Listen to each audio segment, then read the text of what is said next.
Gitu. Jadi banyak sekali kalau kita baca itu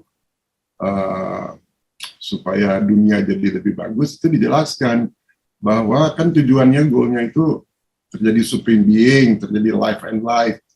Nah, dia bilang ada satu rule, dia ambil contoh negara di planet lain yang tadi Pak Nuk jelaskan. Nah, kalau kita ingin ada kesadaran kolektif dunia itu, maka yang belum dibikin di kita itu undang-undang anti perang. Di negara lain, planet lain itu udah dibikin. Kalau itu udah dibikin akan jauh lebih cepat percepatannya. Karena sekarang perang suku masih ada, negara bisa mengaksesasi satu negara. Dia bilang udah bagus, kriminal itu ada hukumannya, udah bagus ya bilang. Tapi yang paling penting itu belum dibuat tuh tahun lagi. Ya.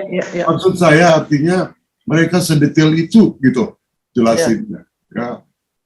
Terus negara yang bagus tuh gimana? MPR-nya harus ada berapa biji? Ada 3 biji tuh MPR-nya. Ya, DPR-nya gimana? Negara yang paling bagus itu kalau federal. Jadi kalau misalnya kita mau kasasi kan ke pusat tuh kalau kita sidang, naik banding. Nah. Di sana enggak, lokal tuh. Yang ke pusat hanya hal tertentu. Jadi very effective, very efficient. Lalu pendelegasian. Lalu penggunaan energi. Ya, penggunaan energi. Dikasih contoh di negara lain. Paling banyak mereka menggunakan energi dari air. Ya, yang renewable gitu ya, yang renewable. Nah, akhirnya lingkungannya mereka harus tata gitu ya, airnya harus bersih, irigasinya jadi bagus. Lalu cara misalnya trading, ya, jadi cara trading itu gimana? Jadi sebaiknya jangan ekspor gitu. Kebutuhan di dalam negeri ini ya dipenuhi sendiri. Makanya Jokowi itu udah benar. Jokowi udah urantia banget ya. Iya, jadi dia nggak mengekspor kelapa sawit, dia nggak mengekspor nikel. Tadinya negara Eropa marah-marah, sekarang udah baik semua kan. Lalu Jepang juga udah baik, jadi udah secara nggak sadar tuh melakukan itu gitu. Nah jadi kalau kita misalnya, dan profesi yang tertinggi di planet lain itu politician. Nah di kita ini kan profesi politician kan memalukan gitu ya. Kalau di situ justru enggak. Yang kedua itu baru filosof. Artinya politician itu is clean gitu ya, is clean dan mereka should be clean. Ya. Lalu mengenai anak yatim piatu, kalau kita ada anak yatim piatu, kita masukin yayasan yatim piatu, udah kita sumbang anak yatim piatu. Kalau di sana nggak ada yayasan anak yatim piatu. Kalau ada anak yatim piatu, itu RT RW-nya rapat, siapa keluarga yang paling baik. Gitu. Ya, jadi anak itu diambil sebagai anak. Dan itu suatu kebanggaan buat keluarga yang ambil, bukan beban. Nah dari situ karir politik mereka naik gitu ya, berdasarkan communion, kesetiaan. Seru banget tuh kayak gitu.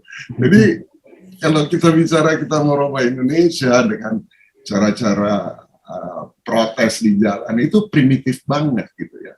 Nah, harusnya datang dengan konsep-konsep seperti itu. Menarik. Lalu juga mengenai kehidupan rumah tangga, ya, how we should treat our children. Nah buktinya di pengadilan di negara tetangga itu, di planet tetangga, sistem pengadilannya juga dibagi gitu. Ada pengadilan rumah tangga, ya, pengadilan khusus rumah tangga. Jadi rumah tangga itu mereka pakai ukuran justice, tapi juga ada mercy-nya gitu. Ya, adil, bersih, perkaranya nggak numpuk, itu dilakukan di provinsi masing-masing. Dia tinggal nggak ada naik banding. Naik banding itu hanya kasus-kasus administrasi aja, korupsi apa. Praktis lah itu. Lalu juga mengenai agama nggak ada judgement, agama ini salah, enggak, itu dianggap sebagai proses.